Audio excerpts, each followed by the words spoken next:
Halo semuanya, kali ini kita akan membahas film bergenre horor misteri berjudul Gonjiam Haunted Asylum yang rilis pada tahun 2018. Film ini bercerita tentang sekelompok YouTuber yang hendak melakukan live stream di sebuah rumah sakit jiwa demi mencari sensasi dan popularitas. Awalnya, mereka hanya membuat beberapa trik agar konten terlihat menyeramkan, tetapi teror nyata mulai muncul saat mencoba membuka ruangan 402 yang penuh misteri. Film diawali dengan memperlihatkan rekaman live yang sedang viral di YouTube, di mana ada dua remaja SMA yang sedang berada di rumah sakit jiwa Gonjiam dan akan membuka pintu ruangan 402 yang sudah terkenal sangat angker. Salah satu dari mereka pun hendak membuka pintu tersebut. Namun tak lama setelah itu, tiba-tiba ada suara pingpong dari kejauhan, dan kedua remaja itu langsung dikabarkan menghilang sejak saat itu. Setelah video itu diteliti lagi, terlihat ada sosok yang sedang memperhatikan mereka dari salah satu lubang pintu di sana. Kita lalu diperkenalkan dengan YouTuber lain bernama Hajun, yang mengatakan kalau kejadian di video tersebut memang benar-benar nyata tanpa settingan sama sekali. Maka dari itu, tempat ketiga yang akan dikunjungi oleh timnya adalah Rumah Sakit Jiwa Gonjiam, yang digadang-gadang sebagai tempat paling angker di Korea dan masuk ke 7 tempat terseram di dunia versi CNN. Usut punya usut, dulunya Gonjiam adalah rumah sakit jiwa terbaik di Korea yang dibuka pada tahun 1961. Sampai akhirnya, rumah sakit itu ditutup pada tahun 1979 karena ada insiden pasien bunuh diri massal tanpa alasan yang jelas. Banyak rumor yang mengatakan kalau kepala rumah sakit bernama Pak Yong-e sebenarnya adalah otak dari bunuh diri massal. Ada juga yang mengatakan kalau tempat itu dulunya adalah tempat penyiksaan berkedok rumah sakit jiwa, tempat dibantainya tentara-tentara Korea oleh tentara Jepang. Sampai rumor paling seram, yaitu ruangan 402, satu-satunya ruangan yang terkunci di sana. Konon katanya, siapapun yang membuka ruangan tersebut akan dikutuk sampai mati. Hajun dan timnya pun tertarik untuk mengunjungi Gonjiam pada tanggal 26 Oktober, tanggal yang sama saat rumah sakit itu ditutup. Ia juga akan memilih beberapa penontonnya untuk ikut uji nyali dan menyelidiki kebenaran tentang misteri di rumah sakit tersebut. Keesokan harinya, kita diperkenalkan dengan anggota lainnya bernama Sunghun dan Sungwook, beserta dengan anggota barunya bernama Jaeyoon. Setelah itu, ada 3 penonton terpilih bernama Jihyun, Ahyeon, dan Charlotte. Agar semakin akrab, mereka pun minum-minum di sebuah bar untuk saling mengobrol. Diketahui kalau Charlotte sudah mengunjungi 3 tempat terseram versi CNN. Lalu mereka membicarakan rumor di Gonjiam, di mana akan terdengar suara bola pingpong sebelum penampakannya muncul. Ada juga pembahasan tentang kepala rumah sakit yang katanya menghilang setelah membunuh semua pasiennya. Namun ada rumor lain yang mengatakan kalau dirinya gantung diri di kamar mandi. Alasan mereka hendak melakukan live streaming di Gonjiam nanti, yaitu karena Sunghun sempat melihat channel klub balap yang melakukan live streaming balapan liar dan berhasil mendapatkan 200.000 penonton dengan AdSense hingga $100.000.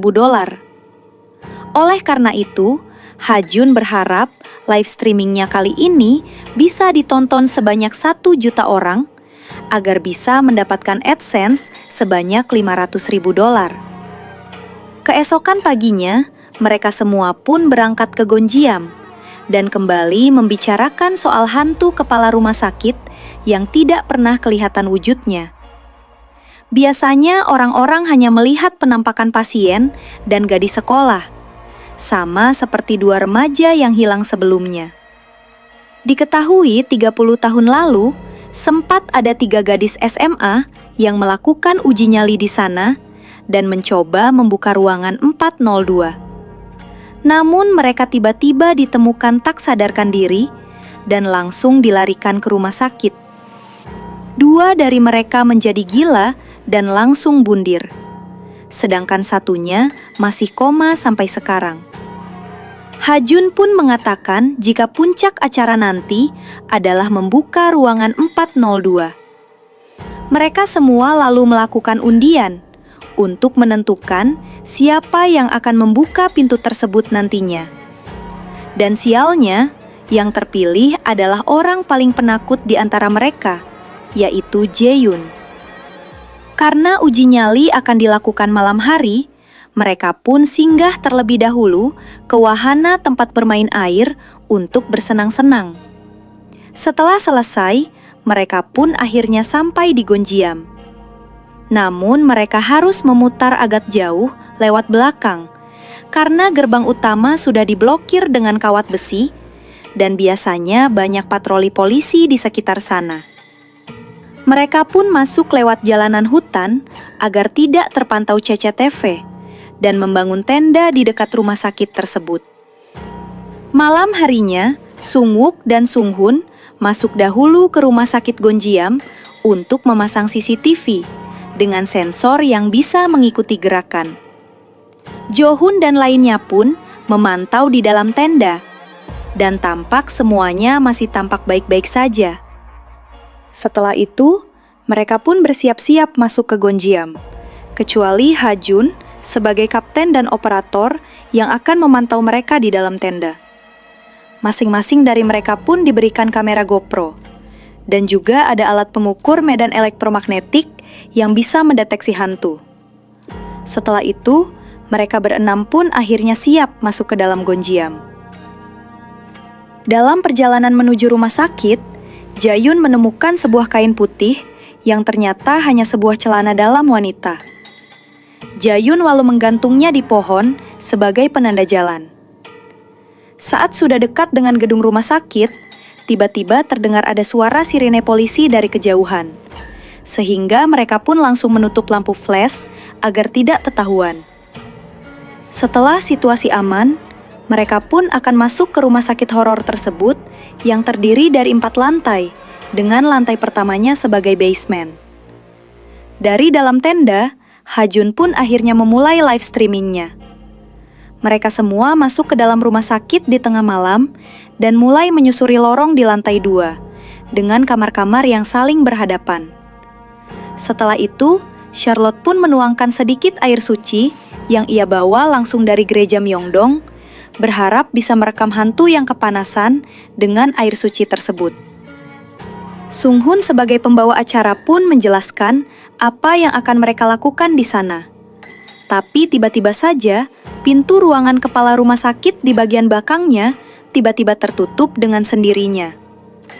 Tanpa rasa takut sedikit pun, mereka semua pun langsung pergi memeriksa ruangan itu. Terlihat di dalam sana ada foto-foto dari kepala rumah sakit, mulai dari foto bersama pasien, lalu foto saat penerimaan penghargaan, dan juga ada foto ketika saat bermain pingpong. Tak lama setelah itu, tiba-tiba ada sebuah rambut yang muncul dari atap plafon di sana. Mereka pun tidak terlalu memikirkan hal tersebut dan langsung membagi tim menjadi 3 kelompok. Sung-hun dan Sung-wook akan menyiapkan ritual di lantai 2. Ji-hyun dan Charlotte akan pergi ke lantai 1. Sedangkan Ah-yeon dan Jae-yoon akan pergi ke lantai 3. Setelah itu, Ji-hyun dan Charlotte pun mulai berkeliling di lantai 1. Charlotte yang sudah mendatangi 3 tempat terseram versi CNN, meninggalkan tanda tangannya di sana sebagai tempat keempat dengan tulisan "Ayo Hidup". Setelah itu, mereka akhirnya masuk ke sebuah ruangan laboratorium yang ada genangan air serta peralatan-peralatan lab yang berserakan di lantai. Terlihat ada bekas terbakar di bagian dindingnya dan juga ada boneka kecil di dalam lemari. Setelah itu, Charlotte menunjukkan foto dari temannya yang juga sudah pernah datang ke sana. Namun saat ia hendak foto di tempat tersebut, Charlotte tidak sengaja memecahkan sebuah botol yang berisi mayat ayam dengan bau yang sangat busuk. Mereka pun langsung keluar dari sana, dan Ha-jun memerintahkan mereka untuk pergi ke lantai 4. Adegan lalu beralih ke lantai 3.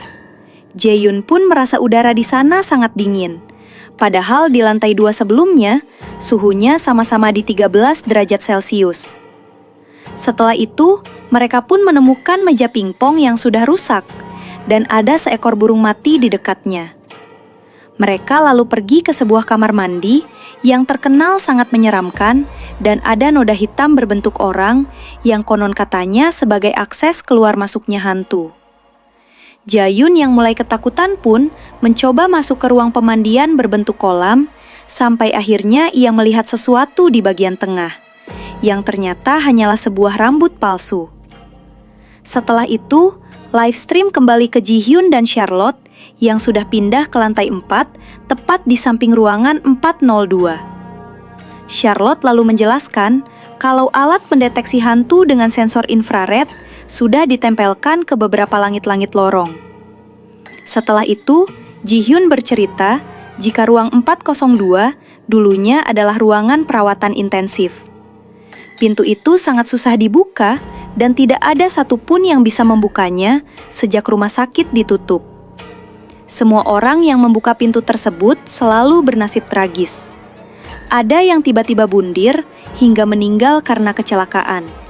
Maka dari itu, orang-orang menyebutnya sebagai kutukan ruangan 402.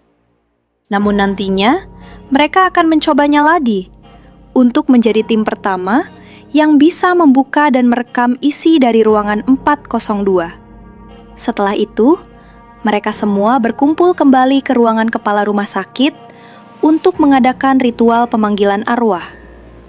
Terlihat sudah ada banyak tali dan lonceng yang akan bersuara saat ada hantu yang datang.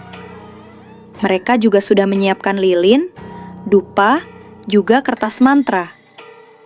Ah-yeon pun memulai ritualnya dengan menyalakan dupa dan membakar kertas mantra pemanggil arwah. Hal aneh pun mulai terjadi. Mulai dari lilin yang tiba-tiba padam, hingga bel di ruangan yang mulai berdering. Sung-hun pun menjelaskan ke penonton jika ruangan tadi tertutup, tapi semuanya bergerak-gerak sendiri, termasuk CCTV yang mereka pasang. Meskipun begitu, mereka akan tetap melanjutkan uji nyali tersebut. Setelah itu, Ha-jun mengabari bahwa penonton live streaming sudah menembus angka 100.000. Mengetahui kalau reaksi Charlotte sangat menjual, Sung-hun dan Sung-ho pun berencana akan terus menakut-nakutinya agar bisa menarik lebih banyak penonton lagi. Namun tak lama setelah itu, tiba-tiba terjadi suatu hal yang sangat aneh di dalam tenda. Seperti kompor yang tiba-tiba hidup sendiri, layar komputer yang error, hingga lampu di dalam tenda yang juga ikut mati. Kembali ke dalam rumah sakit, mereka semua kembali ke lab di lantai 1 karena yakin pasti ada kejadian-kejadian aneh setelah ritual pemanggilan arwah tadi. Dan benar saja, boneka yang awalnya ada di dalam lemari tiba-tiba sudah berpindah ke rak dekat sana. Berdasarkan informasi dari Ha-jun, ternyata boneka tersebut milik salah satu pasien yang ada di foto bersama direktur rumah sakit tadi. Charlotte pun panik dan berteriak ketakutan saat melihat Sung-hun mengambil bonekanya, karena ia tahu tidak semua barang bisa diambil begitu saja di tempat seperti itu. Charlotte pun berniat untuk pergi dari sana. Namun Sung-woo dan Sung-hun langsung meminta maaf dan berjanji tidak akan sembarangan mengambil barang lagi. Ha-jun juga berusaha menenangkan Charlotte, dan mereka pun akhirnya kembali melanjutkan live streamingnya. Jae-yoon dan Ah-yeon diminta pergi ke lantai 4 untuk memasang lampu infrared di langit-langit. Sedangkan yang lainnya lanjut ke ruang klinik. Di dalam sana, terdapat banyak kotak-kotak kayu mirip seperti peti mati. Tapi anehnya, kotak-kotak itu memiliki lubang di tengah. Sung-hun pun dengan nekat memasukkan tangannya melalui lubang tersebut. Namun Sung Hoon langsung panik karena ada sesuatu yang menarik tangannya di dalam. Ji Hyun pun menganggap Sung Hoon hanya main-main saja dan kembali memarahinya. Melihat angka penonton yang semakin naik, Ha Jun pun memintanya untuk memasukkan tangannya kembali. Namun kali ini, Ji Hyun dengan nekatnya memasukkan tangannya sendiri. Dan ketika berhasil ditarik keluar, tampak ada bekas cakar yang cukup dalam di tangannya itu. Peti mati tersebut pun tiba-tiba terbuka dengan sendirinya, dan terlihat syal Charlotte yang juga ikut terbang. Mereka semua semakin panik ketakutan setelah melihat tulisan Charlotte yang awalnya, "Ayo hidup," menjadi "Ayo mati."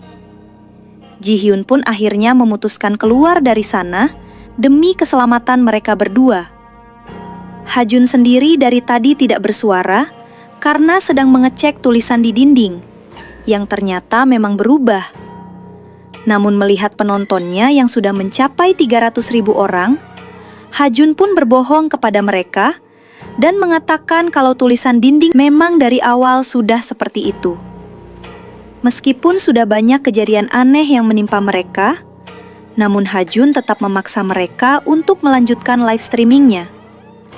Namun Sung Hoon dan Sung Woo yang sudah tidak peduli pun akhirnya berniat untuk pergi dari sana, menyusul Ji Hyun dan Charlotte yang sudah berhasil keluar.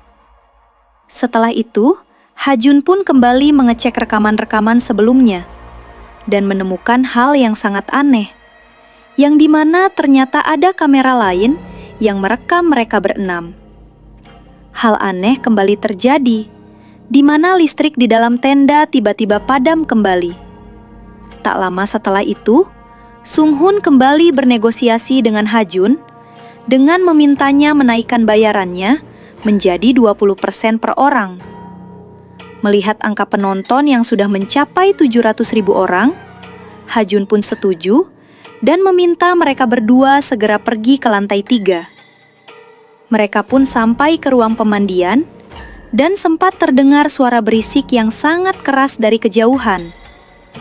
Namun Ha Jun yang tidak peduli pun langsung meminta mereka untuk mendatangi suara tersebut, yang ternyata berasal dari ruang peralatan. Baru saja masuk ke sana, tiba-tiba ada kursi roda yang berjalan dengan sendirinya. Setelah itu, terdengar kembali suara pukulan besi, disusul oleh barang-barang menempel di langit-langit, lalu berterbangan menghantam Sung Woo hingga pingsan. Tak lama setelah itu, Sung Hoon juga tiba-tiba terseret keluar, dan saat hendak kembali, tubuhnya terlempar sendiri hingga pingsan. Sementara itu di luar, Jion dan Charlotte masih melanjutkan perjalanan ke tenda. Tapi anehnya, mereka sudah melewati penanda celana dalam tersebut sebanyak 2 kali, yang artinya mereka dari tadi hanya berputar di situ-situ saja. Yang lebih anehnya lagi, barang-barang serta bangkai ayang di lab tadi tiba-tiba juga berada di sana. Tak lama setelah itu, Ji Hyun tiba-tiba kerasukan dan komat kamit tidak jelas, disusul oleh Charlotte yang juga tiba-tiba terangkat dengan sendirinya. Untungnya Charlotte sempat kabur dan berhasil menemukan tendanya. Namun suasana di dalam sangat gelap dan ia tiba-tiba sudah berada di ruangan yang sangat besar. Setelah itu, ia melihat ada sosok makhluk aneh yang membelakanginya. Charlotte pun berhasil menemukan pintu dan hendak kabur dari sana. Namun makhluk tersebut akhirnya berhasil menangkapnya. Sung Hoon yang sudah sadar langsung pergi menemui Ji Yoon dan Ah Hyon yang sedang membuka pintu 402 di lantai 4. Ia pun mengajak mereka berdua segera pergi dari sana, karena kejadian mengerikan yang terjadi di lantai bawah.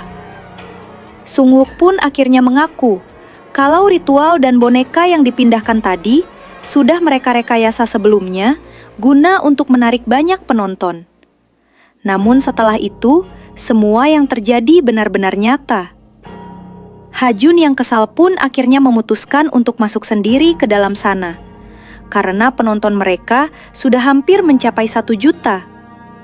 Tak lama setelah itu, tiba-tiba ada bola pingpong yang mental ke arah mereka, serta ada suara Charlotte yang berteriak meminta tolong dari ruangan 40. Lampu di sana pun mulai kelap-kelip, sampai akhirnya pintunya terbuka dengan sendirinya. Ruangan itu dipenuhi dengan air, dan kubangan air di langit-langit. Mereka juga tidak bisa menemukan satupun pintu di sana. Lalu tiba-tiba ada tangan yang mulai mengganggu mereka, dan terlihat ada penampakan sosok gadis di dalam sana. Setelah itu, Ah-yeon dan Jae-yoon akhirnya ikut kerasukan, disusul oleh Sung-hoon yang juga tertangkap oleh makhluk di sana. Ha-jun pun akhirnya sampai di lantai 4 dan berniat untuk masuk ke dalam ruangan 402. Namun ia tidak menemukan siapapun di dalam sana. Ha-jun mencoba melihat ke bawah lewat bagian jendela dan malah menemukan dirinya sendiri di bawah sana. Dari kameranya, terlihat ada makhluk halus yang juga berhasil menangkap Ha-jun dan langsung membunuhnya di sana. Film lalu diakhiri dengan Sung-wook yang terbangun di sebuah koridor dalam keadaan terikat di kursi roda. Kursi roda tersebut pun mulai berjalan dengan sendirinya dan membawa Sung-wook masuk ke dalam ruangan 402. Kembali ke layar Ji-hoon, penonton malah menganggap live streaming tersebut hanyalah sebuah settingan dan akhirnya menyisakan 500 penonton saja.